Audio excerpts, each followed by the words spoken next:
Assalamualaikum warahmatullahi wabarakatuh. Alhamdulillahilladzi arsala rasulahu bil huda wa dinil haqq liyuzhirahu 'ala ad-din kullih walau karihal musyrikun. Asyhadu an la ilaha illallah wahdahu la syarika lah.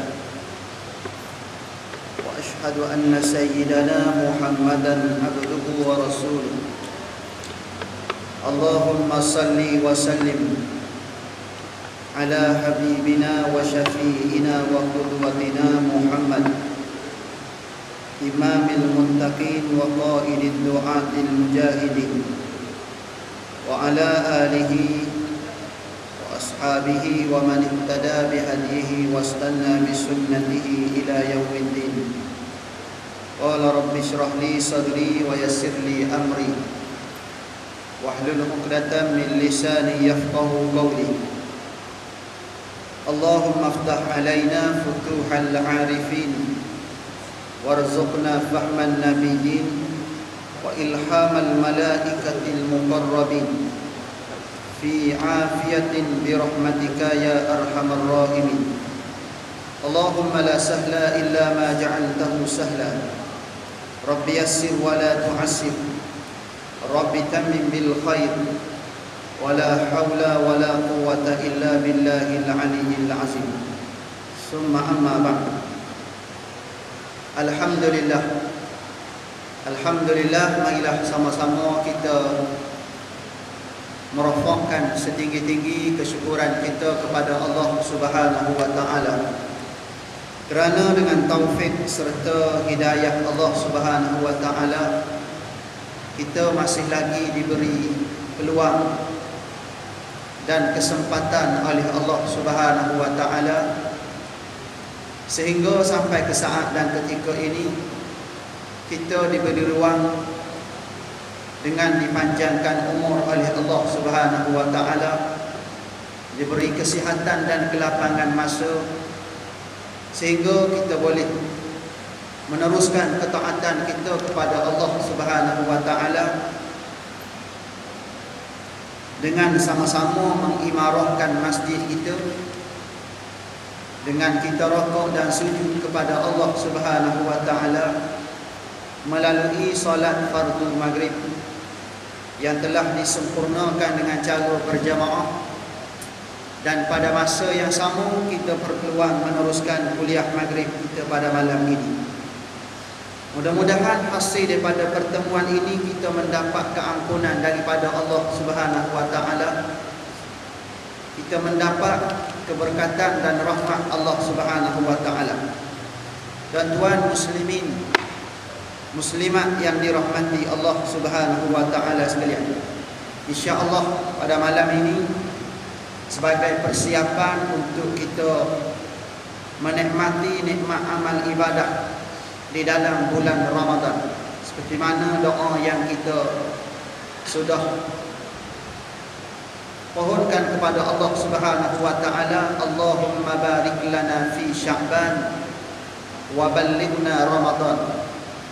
Ya Allah, ya Tuhan kami, berkatilah kami di dalam bulan Sya'ban, dan pada masa yang sama ya Allah, berilah peluang pada kami, berilah ruang pada kami agar kami dapat menikmati nikmat amal ibadah sekali lagi pada tahun ini, yaitu dengan dipanjangkan umur oleh Allah Subhanahu wa taala sehingga kita dapat merasai nikmat amal ibadah di dalam bulan Ramadan yang telah dijanjikan oleh Allah Subhanahu wa taala, yang telah dijanjikan oleh Nabi sallallahu alaihi wasallam dengan ganjaran yang berlipat kali ganda.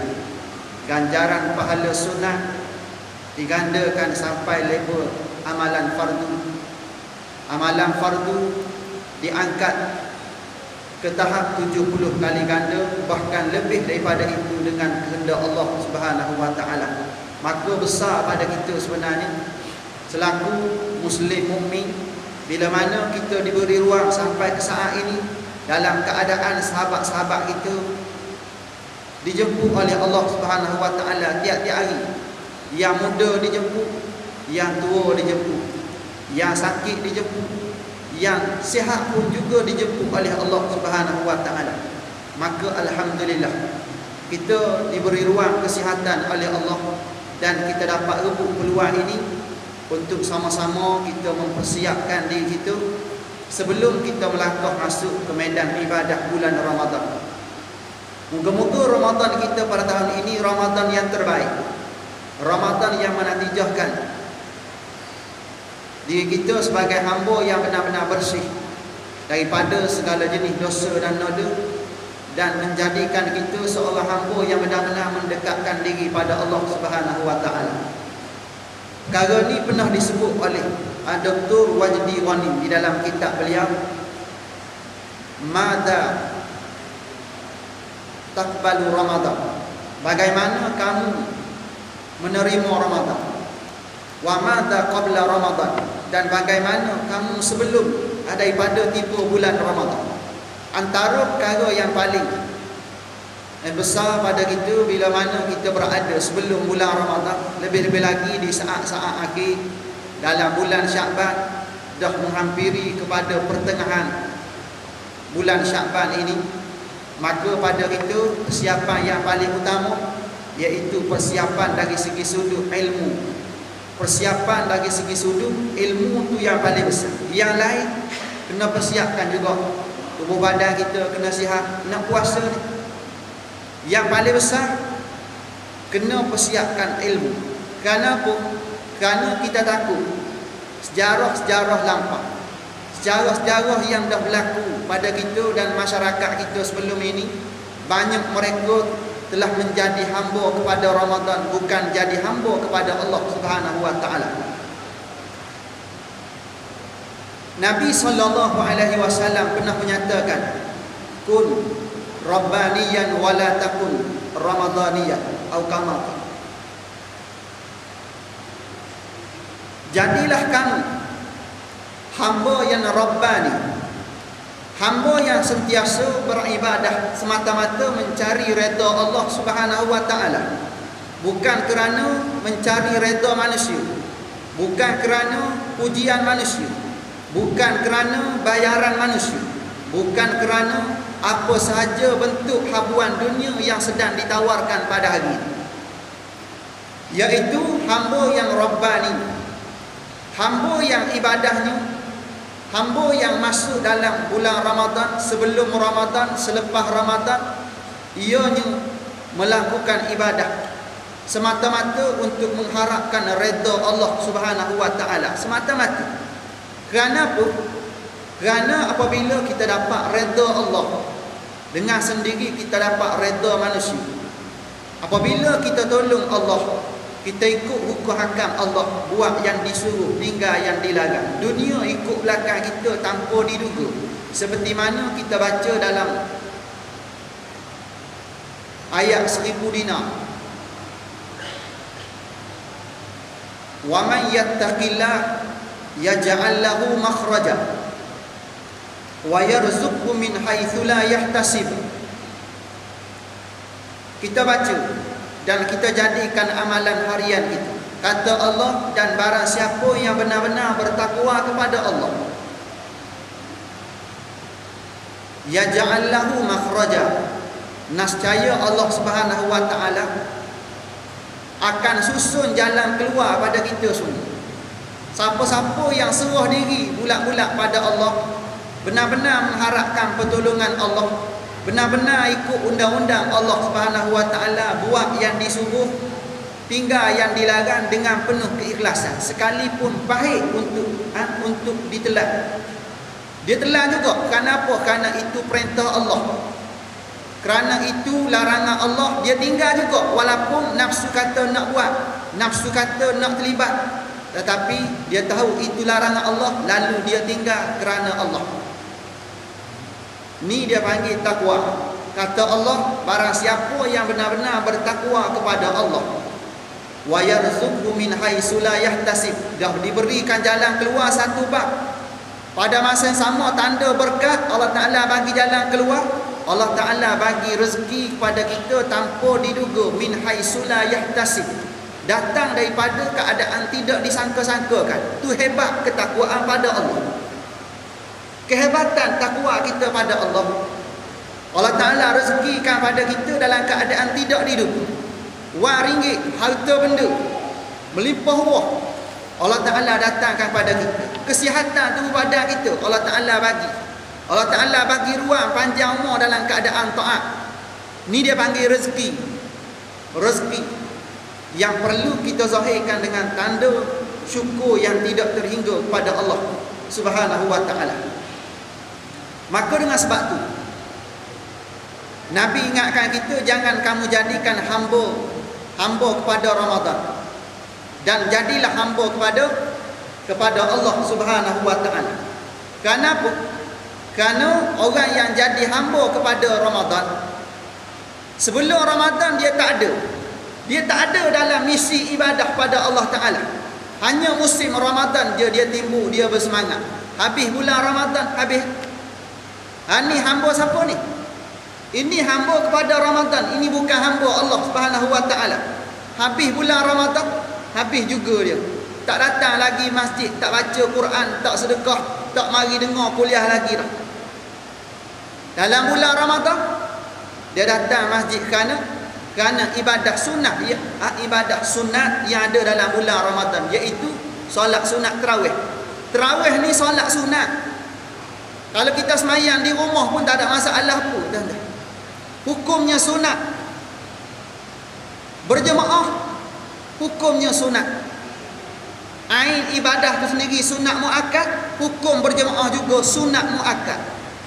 Bukan naik level kepada fardu kifayah, tidak. Rendah martabat dia. Sebab tu kita jangan jadi hamba kepada Ramadan semata-mata. Jadilah hamba kepada Allah Subhanahu wa Ta'ala, supaya kita tetap semangat. Dengan apa saja halangan, kita tetap buat lillahi ta'ala. Okey, malam ni kita nak cerita berkaitan dengan puasa. Sebagai persiapan lah. Tu mukadimah tu. 10 minit mukadimah. Kita tengok. Supaya tak jadi hamba Ramadan, nak jadi hamba Allah, kita kena tahu ibadah yang kita nak buat tu. Biar kita tahu tata tertib dia, rukun-rukun dia, syarat-syarat dia, semua dalam kepala kita. Jangan orang puasa, kita puasa juga. Orang puasa dapat pahala, kita puasa dapat lapar dan dahaga. Balik buka buku rekod di akhirat nanti, tengok-tengok tulis situ apa benda? Lapar dan dahaga. Rugi tak? Rugi. Nabi bagi tahu, kam min shaim laisa lahu min siyamihi illa al-ju' wal 'atash. Nabi bagi tahu pada kita, ramai sungguh orang yang puasa, tetapi tak dapat apa pun daripada puasanya kecuali dapat lapar dan dahaga. Ramai ni. Siapa bagi tahu? Bukan saya. Saya hari malam ni terjemah hadis Nabi. Hak Nabi bagi tahu. Berapa lama dah? 1400 tahun yang lalu. Nabi kata ramai orang puasa. Betul tak? Betul. Memang betul. Orang hak tak semayang masuk bulan Ramadan puasa tak? Puasa. Orang hak dedah aurat masuk bulan Ramadan, walaupun dia dedah aurat, masuk bulan Ramadan puasa tak? Puasa. Tengok hebat kan bulan Ramadan. Tu orang buat kerana Ramadan. Tapi kalau orang buat kerana Allah, dia bukan titik berat dalam masalah puasa saja. Semua perintah Allah dia buat dengan sepenuh hati dia. Semua larangan Allah dia tinggal juga dengan sepenuh hati dia, dengan seikhlas hati dia. Baru hebat dia. Okey, tengok. Puasa. Qala al-musannifu rahimahullahu subhanahu wa ta'ala wa nafa'ana bi ulumihi fi daraini amin. Puasa. Takrif puasa. Sebelum kita pergi panjang lebar, kita kena tahu apa maksud puasa. Kadang-kadang orang sebut puasa, puasalah. Kata puasa tu apa puasa? Penat juga kalau macam tu. Macam hudud lah. Kata Kalau hudud potong tangan, tu bukan hudud kalau setakat potong tangan. Hudud benda. Orang kata tanya hudud, orang cerita pasal hudud, kita nak cerita hudud. Lepas tu silap faham. Orang nak cerita pasal puasa, kita nak cerita pasal puasa. Tu yang jadi silap faham. Tu yang jadi topik utama tarik-menarik hok bukan bidang pun nak cakap juga pasal apa? Pasal silap faham. Sebut hudud rejam. Sebut hudud rotan 100 kali rotan. Penat. Bunyi tu memang menakutkan. Walhal hudud tu bukanlah benda seumpama tu. Seperti mana kalau tak silap saya ada seorang ustaz sebut dah dalam kuliah. Tak silap kuliah subuh di tempat kita ni. Hudud tu ketetapan daripada Allah yang tak lebih tak kurang. Tak boleh takut tambah. Nak lebih tak boleh, nak kurang tak boleh. Kalau 100 tak boleh 50 dengan sebab dia ni pak saudara kita, tak boleh. Kalau 100 tak boleh kurang. Itu hudud.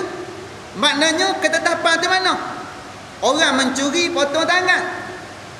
Dengan syaratnya, dengan saksi-saksi yang adil, 4 orang saksi, dah cukup saksi. Kalau Allah Ta'ala kata potong tangan, tak boleh kita potong telinga. Potong telinga lah tangan ni dengan sebab dia ada 12 orang anak yang masih lagi bawah tangannya, kita potong telinga lah. Pasal tangan dia boleh guna untuk buat kerja. Kita guna akal kita ganti pada kerak tangan, potong tangan, kita potong telinga. Boleh tak? Tak boleh. Tu bukan hukum hudud. Tu kezaliman berlaku dalam masyarakat. Puasa lebih kurang tu juga. Kita kena faham, jangan faham dengan nafsu, kena faham dengan syariat Allah Ta'ala. Baru kita bawa Islam nampak murninya Islam. Nampak hebat Islam apabila kita terjemah Islam dengan syariat. Dengan panduan yang betul. Kalau kita terjemah syariat Islam ini dengan nafsu kita, nampak Islam tu tak betul. Nampak teruknya Islam. Pasal apa? Pasal kita ikut nafsu kita. Okey, tengok. Takrif. Puasa dari segi sudut bahasa. Puasa as-saumu lughatan, ataupun puasa pada sudut bahasa, menahan daripada sesuatu, sama ada kata-kata ataupun makanan. Itu dari segi bahasa. Tahan daripada sesuatu, tahan diri daripada sesuatu. Sesuatu tadi sama ada kata-kata ataupun makanan. Itu puasa pada sudut lughah, dari segi sudut bahasa. Tapi hak ni jangan pegang lagi ni, pasal ni bahasa. Kita nak pegang yang mana? Dari segi sudut istilah ataupun dari segi sudut syarak. Hak tu hak kita kena faham tu. Hak bahasa ni kita kena faham. Apabila kita sebut puasa dari segi sudut bahasa, kita kena faham tahan diri daripada sesuatu, iaitu sama ada berkata-kata, sama ada makan minum. Tu puasa dengan maksud. Dalilnya ialah firman Allah Ta'ala menceritakan tentang Maryam. Inni nazartu lirrahmani sawma. Sesungguhnya aku bernazar untuk berpuasa kerana Allah Ta'ala. Surah Ar-Rahman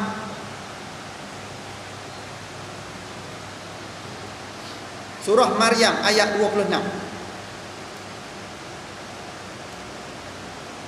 Puasa di sini bermaksud menahan diri dan berdiam diri daripada berkata-kata.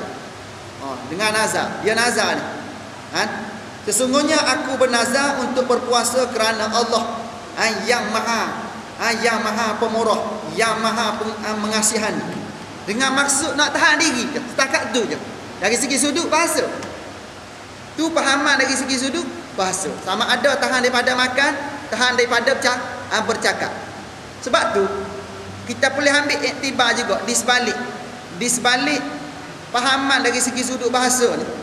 Walaupun puasa dari segi sudut istilah bukan macam tu, tapi ada ambil kira tak? Ada ambil kira juga. Contohnya kita puasa tak makan, tak minum dan tidak melakukan perkara-perkara membatalkan puasa.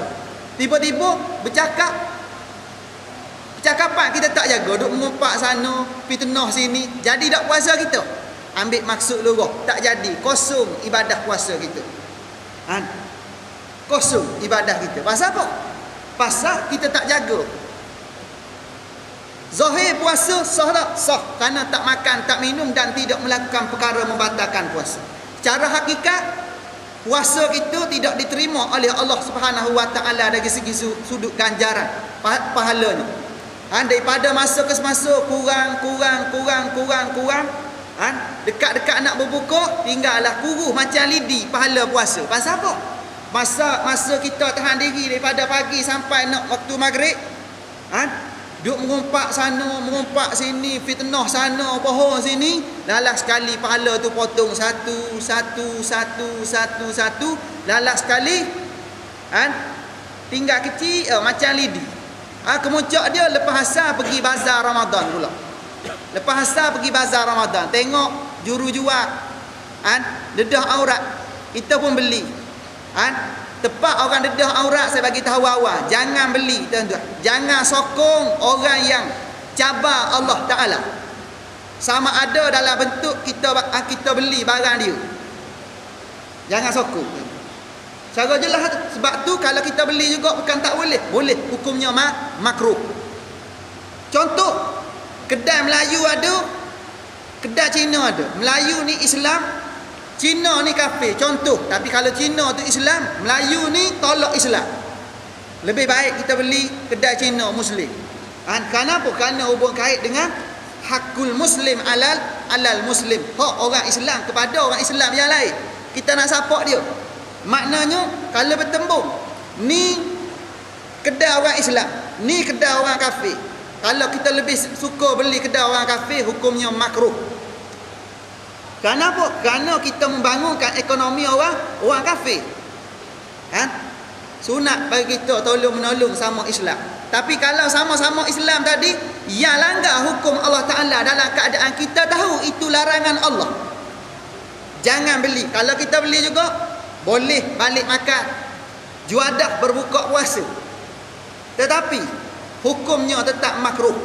Kerana kita support orang yang melanggar hukum Allah dalam keadaan kita tahu itu larangan Allah. Jangan beli.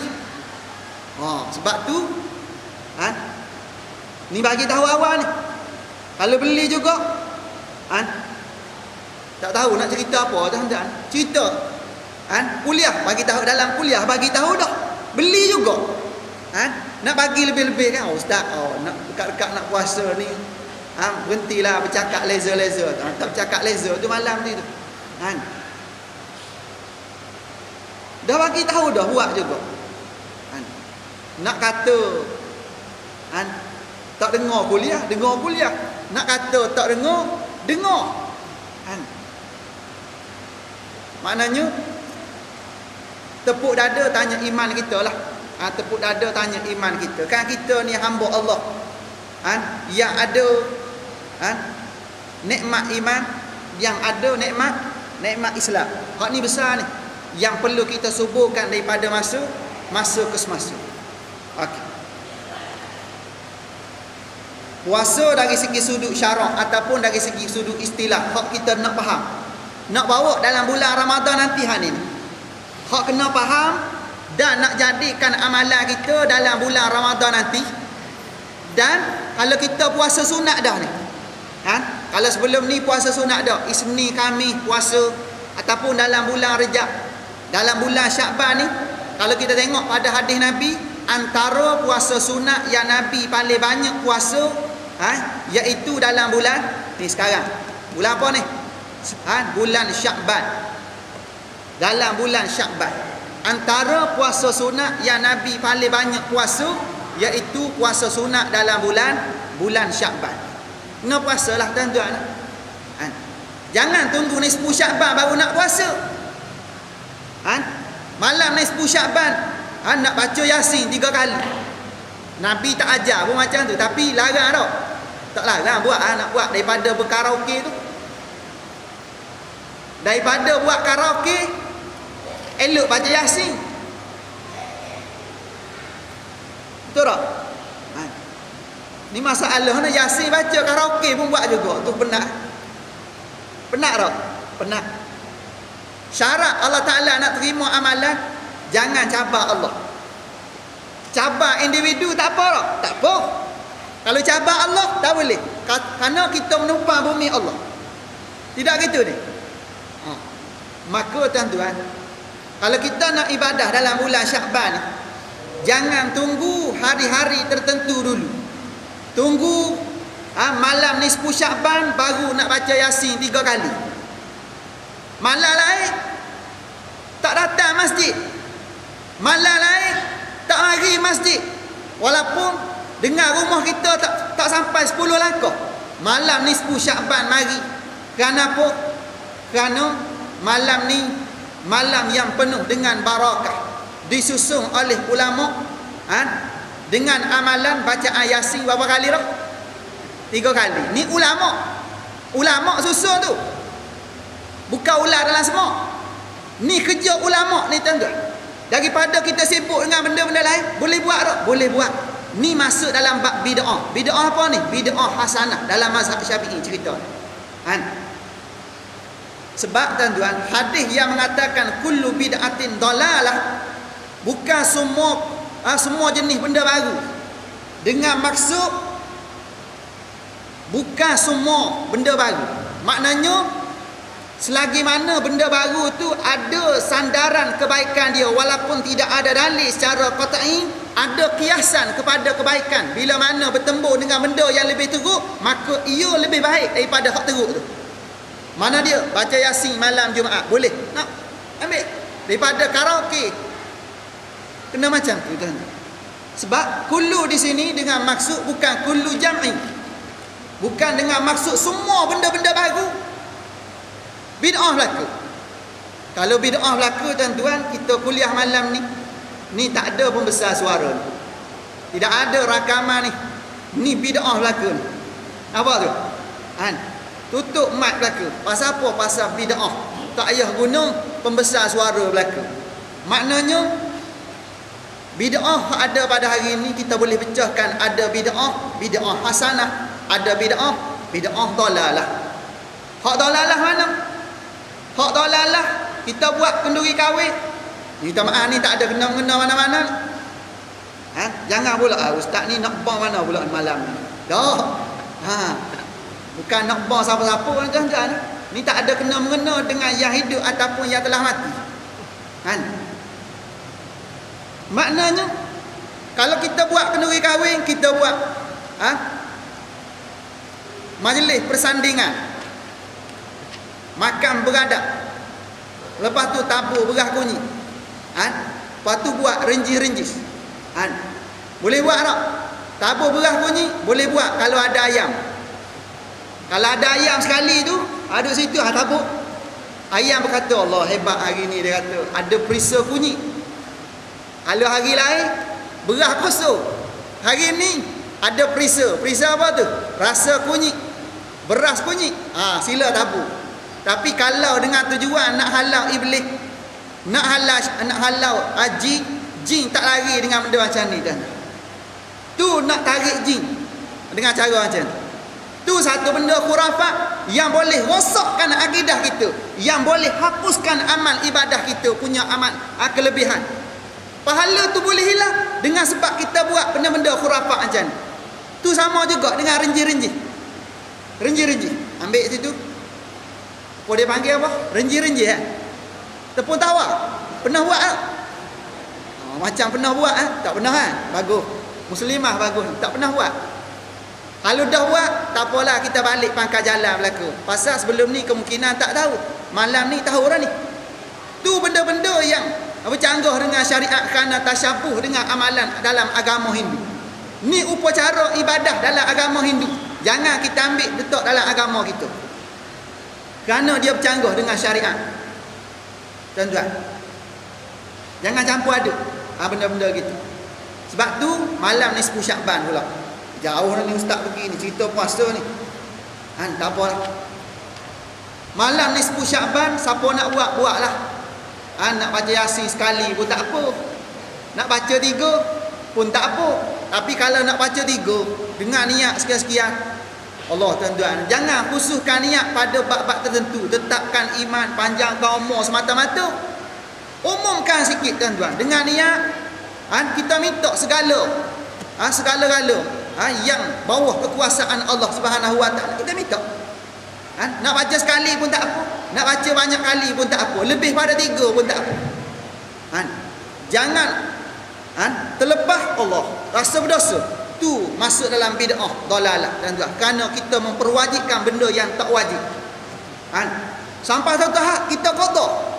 Kita telah memperwajibkan benda yang Allah Taala tak wajib. Masuk dalam bab benda tak sepatut kita buat hari ni. Mana kalau lagi mana malam lain pun kita baca Yasin, pagi-pagi kita baca Yasin, kebetulan malam tu malam yang hebat dalam Islam, kita pun baca lebih sikit. Bolehlah, tak ada masalah. Okey. Niat jangan tumpu pada 3 niat. Panjang umur, tetapkan iman, lepas tu satu lagi apa benda? Murah rezeki. Minta lebih sikit, tambah cawangan, benda semua sekali lagi. Minta belaka. Minta untuk kebaikan kita semua. Minta untuk keselamatan kita. Jangan minta 3 perkara. Nampak sangat kita khususkan pada 3. Okey, tengok. Puasa dari segi sudut syarak bererti menahan diri daripada perkara-perkara yang membatalkan puasa. Ini syarak ni. Menahan diri daripada perkara-perkara yang membatalkan puasa bermula dari terbit fajar hingga terbenam matahari disertai dengan niat. Kalau tahan diri saja tak niat jadi tak? Tak jadi. Kena tahan diri daripada makan minum dan perkara-perkara yang membatalkan puasa. Daripada bila tu? Daripada terbit fajar sampai terbenam matahari. Dengan niat. Niat apa? Niat puasa. Kalau tahan diri tak niat, jadi tak? Tak niat, tak jadilah. Kena niat. Niat saja aku puasa besok hari di bulan Ramadan kerana Allah Taala. Nawaitu sauma ghadin an ada'i fardhi syahri ramadana hadhihi sanati lillahi ta'ala. Mudah.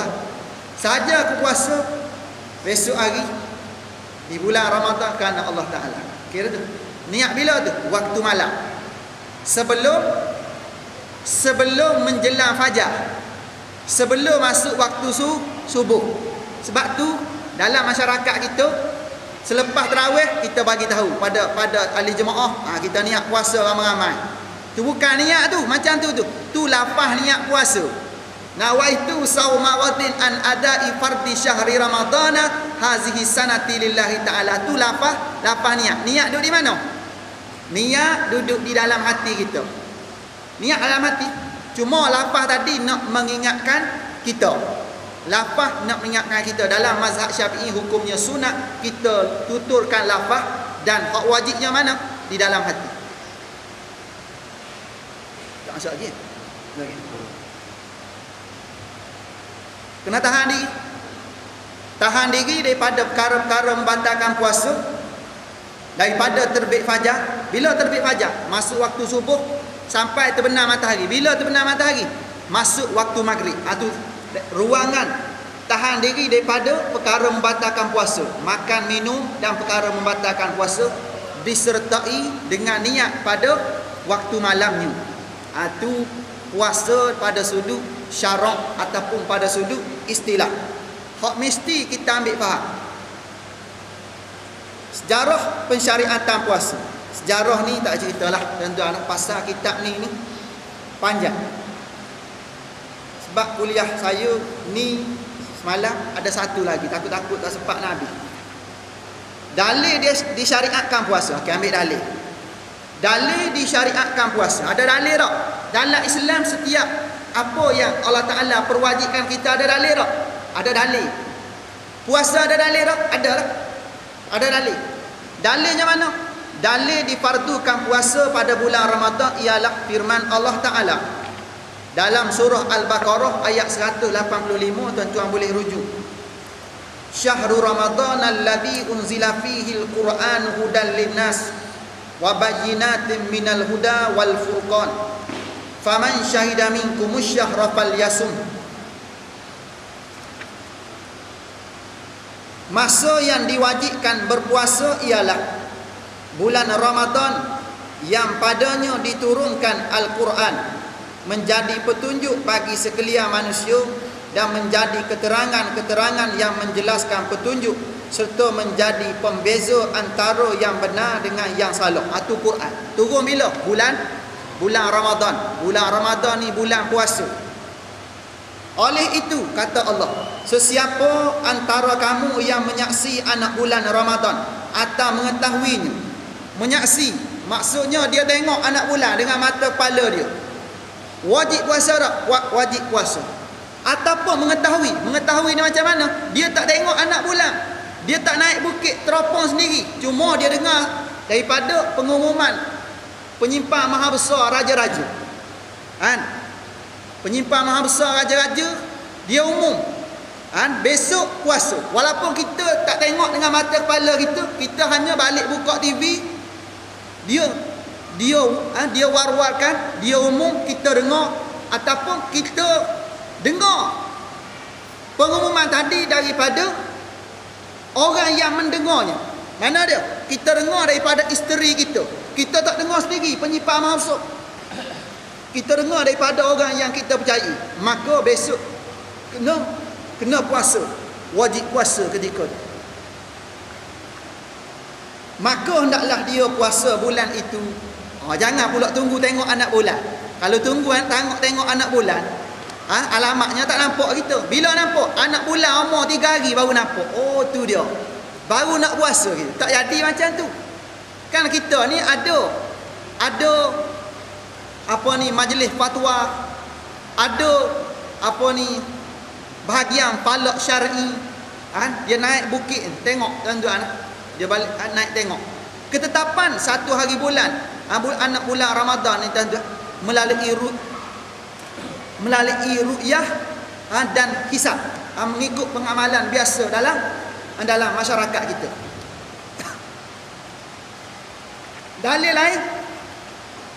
Dalil lain ada lagi.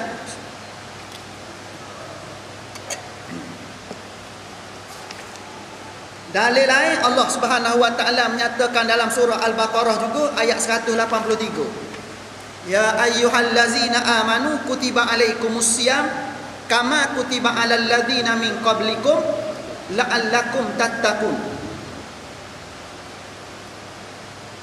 Tu antara dalil juga yang memperwajibkan kita puasa pada bulan Ramadan.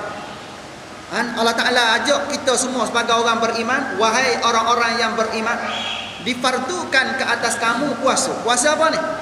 Hak puasa fardu ni puasa bulan Ramadan. Di sini tuan-tuan. Walaupun puasa fardu ada berapa? Tahun lepas saya cerita dah ni. Lupa dah ustaz, lama ni. Cerita lama ustaz. Lama pun ilmu kena ingat. Puasa fardu ada berapa jenis? Ada banyak. Antaranya yang pertama puasa di bulan Ramadan. Tu fardu tu. Yang kedua puasa qada. Fardu dah. Qada ni fardu tuan-tuan. Yang ketiga puasa nazar. Puasa nazar. Tak semena-mena kita pun, kalau anak kita boleh masuk IPT, kita kata kita nak puasa 3 hari. Ada orang dengar cakapan kita tadi. Maka wajib kita puasa kalau anak kita masuk IPT. Berapa hari wajib tadi? 3 hari. 3 hari. Wajib berturut-turut tak? Tak wajib berturut-turut. Kalau kita sebut 3 hari. Begitulah seterusnya. 10 hari. Tak wajib berturut-turut. Janji cukup 10 hari. Jadilah. Tapi kalau kita kata seminggu, nu penyakit besar pula tuan-tuan. Kalau anak kita boleh masuk IPT, kita kata nak puasa berapa hari? Kita tak kata 7 hari, kita kata seminggu. Mengikut pendapat yang paling kuat dalam mazhab Syafi'i, wajib kita puasa seminggu tadi dalam keadaan berturut-turut daripada hari pertama sampai hari ke-7. Cari penyakit dia panggil. Elok tak ada masalah. Boleh. Daripada kita buat nazar, tak tentu hala benda-benda yang tak mampu kita nak buat. Nazar lah benda-benda yang mampu buat. Kita bagi laluan pada lawangan azan dan kita sambung lepas ni.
Tuan-tuan muslimin muslimat yang dirahmati Allah Subhanahu wa taala sekalian.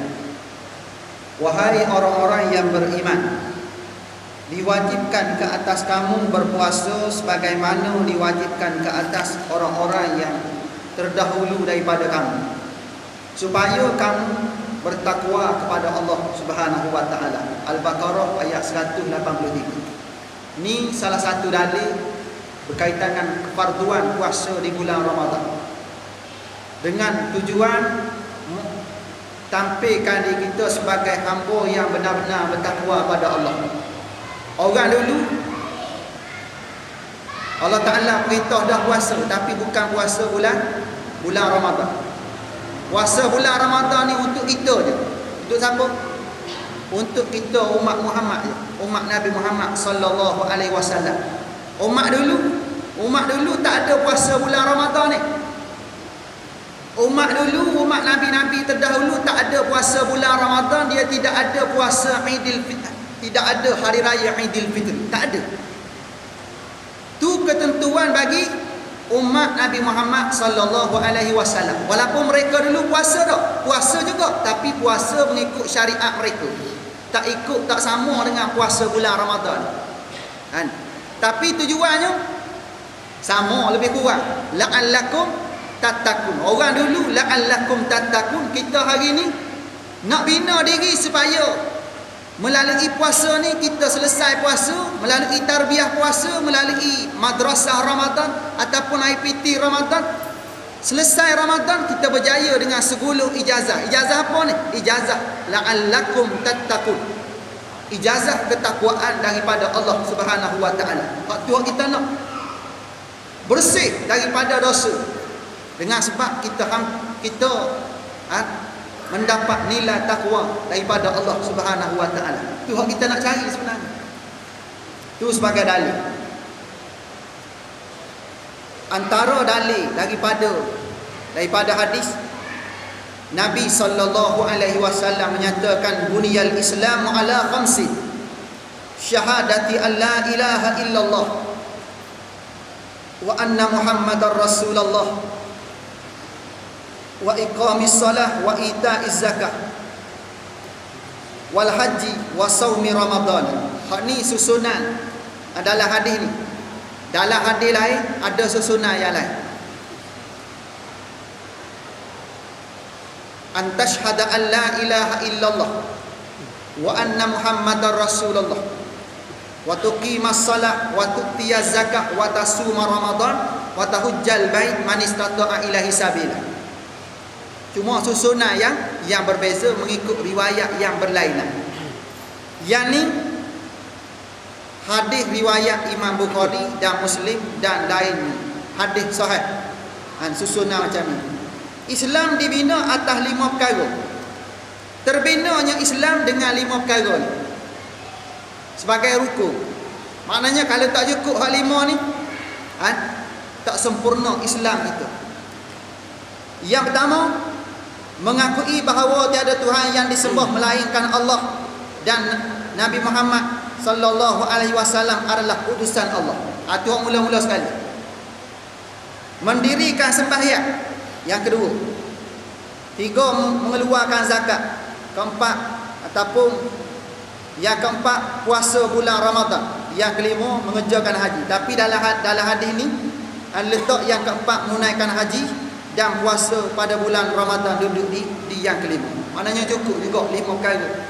Tapi susunan kebanyakannya haji itu sebagai rukun yang kelima. Rukun yang kelima. Patut hal lain tak haji lah. Tak sebut dalam ni rukun ni. Sebut mengucap 2 kalimah syahadah, solat 5 waktu, puasa di bulan Ramadan, mengeluarkan zakat, mengerjakan haji. Habis 5 perkara ni, enjoy lah. Dok tuan-tuan lah. Jangan silap faham pula. Hari ni kita silap faham. Silap faham dalam bab mana? Dalam bab 2 kalimah syahadah. Memang dalam masalah solat, puasa, zakat, haji, hak ni orang faham tak? Orang tak faham tuntutan 2 kalimah syahadah. Tu yang pergi kepada tuntutan dan larangan Allah. Di sana ada tuntutan, di sana ada larangan Allah. Duduk kat mana tu? Duduk dalam dua kalimah syahadah. Tu hak tu umum tu. Sebab tu tuntutan kalimah pertama asyhadu alla ilaha illallah tu merangkumi 30 juzuk Al-Quran tu. Oi, banyaknya ustaz. Memang banyak. Di sana ada hak wajib, dia ada hak sunat. Hak wajib tu buatlah kecuali uzur syar'i.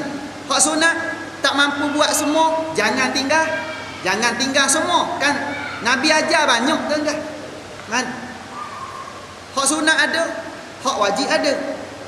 Mala yudraku kullu la yudraku kullu. Apa yang kamu tak mampu buat semua, jangan kamu tinggal semua. Buat yang mana? Buat hak mampulah. Hak tak mampu, azam nak buat. Selamat tu kedudukan macam tu. Nabi ajar kita. Tuntutan kalimah yang pertama merangkumi 30 juzuk Al-Quran. Tuntutan yang pertama 30 juzuk dah. Maknanya besar tu tuan-tuan. Nilai kehidupan beragama kalau 30 juzuk Quran tu, banyak benda dah ada dalam tu tuan-tuan. Sempurna kehidupan beragama. Tak boleh tolak walaupun satu ayat, walaupun satu kalimah, walaupun satu huruf yang melengkapi kalimah Al-Quran. Tak boleh tolak. Kalau tolak, boleh menyebabkan rosak akidah, boleh menyebabkan jatuh pada hukum kafir. Dengan sebab tolak, tambah pun sama juga. Kalau tolak tak boleh, tambah isi kandungan Quran. Kalau tafsir Quran tu tak apa. Hak tak boleh tambah ayat Al-Quran. Kalau kita tafsir, menafsirkan ayat Quran seperti mana ulama-ulama tafsir tu, tak apa macam tu. Yang tak boleh kita tambah. Contohnya Al-Fatihah ada 7 ayat, kita pun tambah ayat yang ke-8. Ayat yang ke-8. Maka hukumnya boleh menjatuhkan diri kita kepada kafir ketika tu. Tambah tak boleh, kurang pun tak boleh. Tengok. Petikai tengok keadaan. Petikai Al-Quran kadang-kadang boleh jatuh pada kafir.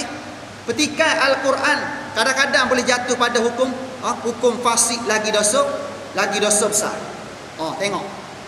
Kadang-kadang dia mari, dia tahu ni Quran ni, dia tahu hukum ni hukum Quran. Contohnya hudud kaluk ribut hari ni tuan-tuan. Allah Ta'ala bagi pengajaran pada kita di UIA baru-baru ni. Hujan lebat sampai tenggelam kereta. Mangkuk pula dah. Si fulan bin si fulan tu pergi bercakap waktu pagi.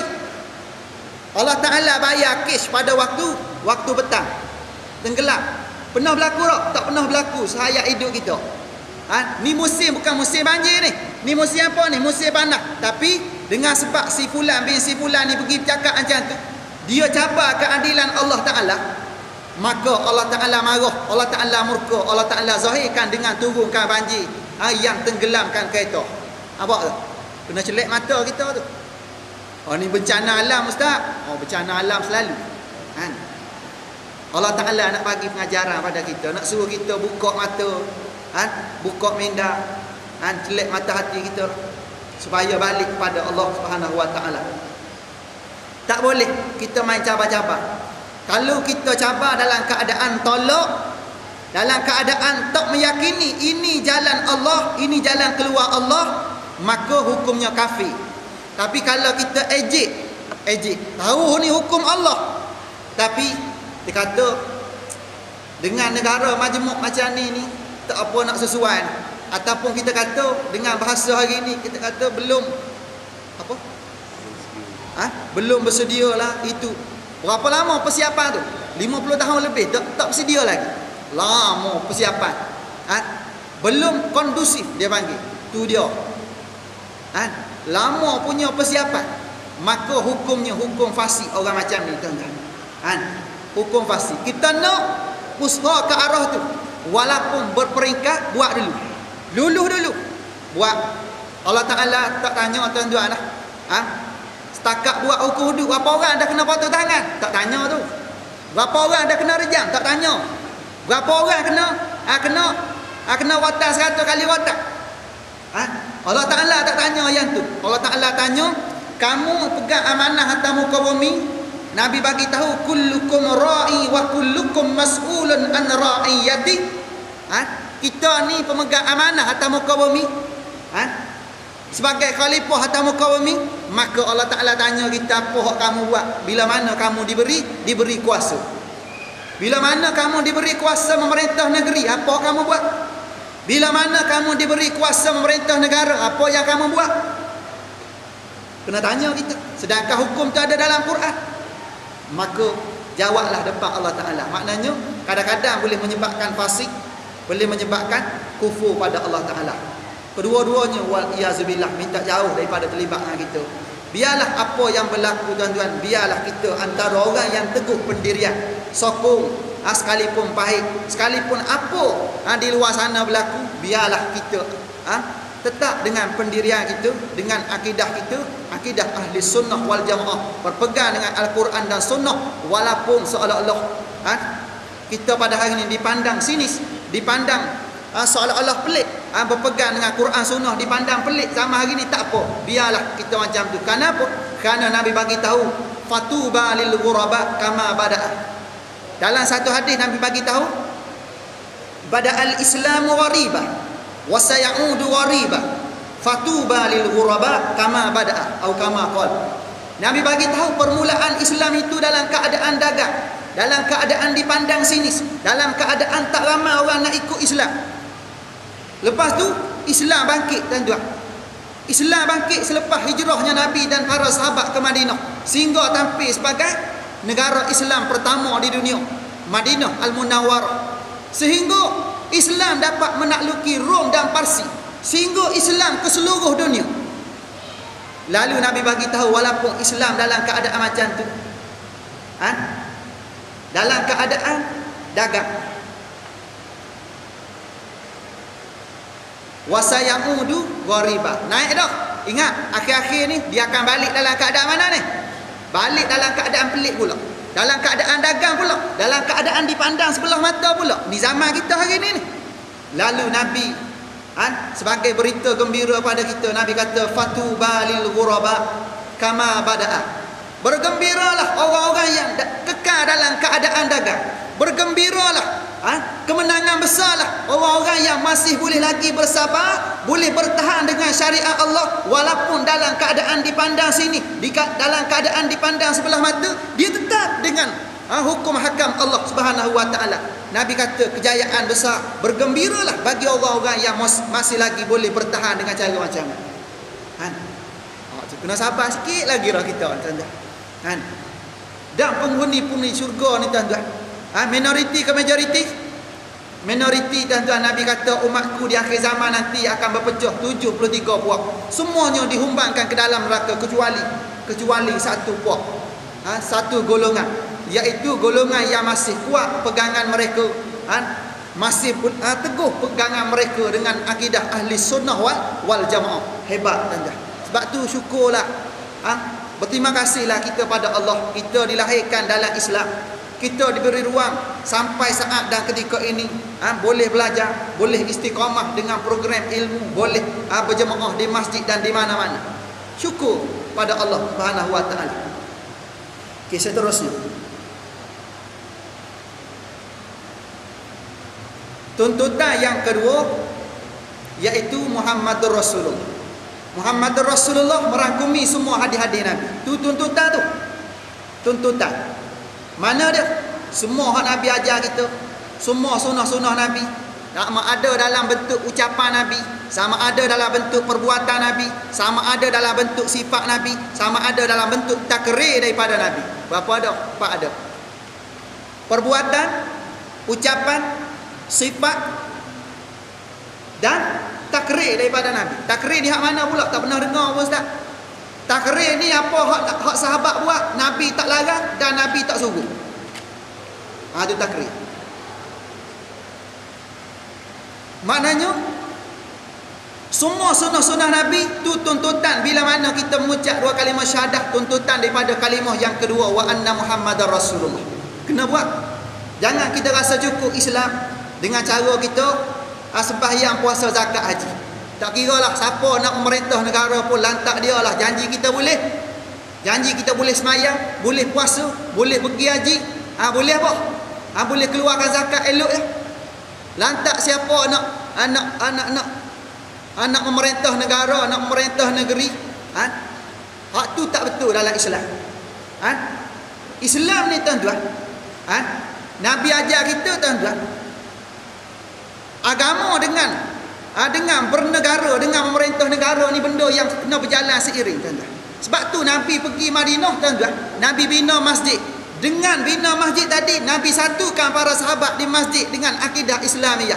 Dan pada masa sama apabila Islam hebat dengan kesatuan akidah Islam, terbina satu negara yang hebat, iaitu Madinah Munawwarah. Maknanya agama dengan daulah ni tuan-tuan tak boleh dipisahkan. Agama dengan pemerintahan negara dengan cara Islam tak boleh pisah. Siapa-siapa pisah, mucak balik. Siapa-siapa pisah antara agama dengan pemerintahan negara, mucak balik. Tak payah datang masjid, mucak dulu. Sebab boleh menyebabkan rosak akidah tuan-tuan. Kalau kita pisahkan dalam masalah pentadbiran negara dengan masalah agama. Kenapa? Kerana itu salah satu daripada cabang kita kena ambil. Okey, habis masa.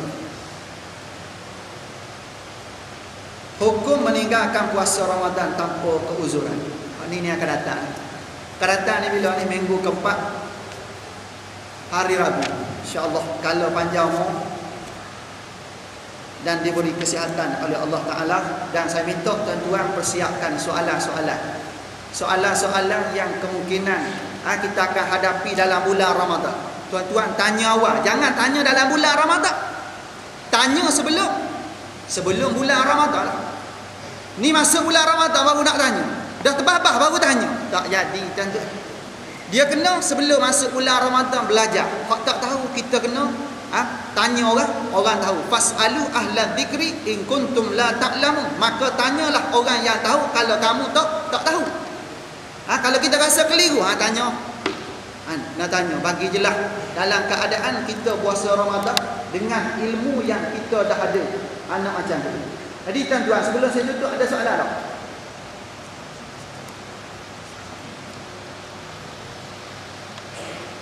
Ada muslimat? Muslimin? Sila. Puasa sunat pukul 8 nak niat boleh? Puasa sunat nak niat pukul 8. Makan roti canai habis 3 keping baru nak niat. Tak. 9 pukul 8 tak breakfast lagi ni.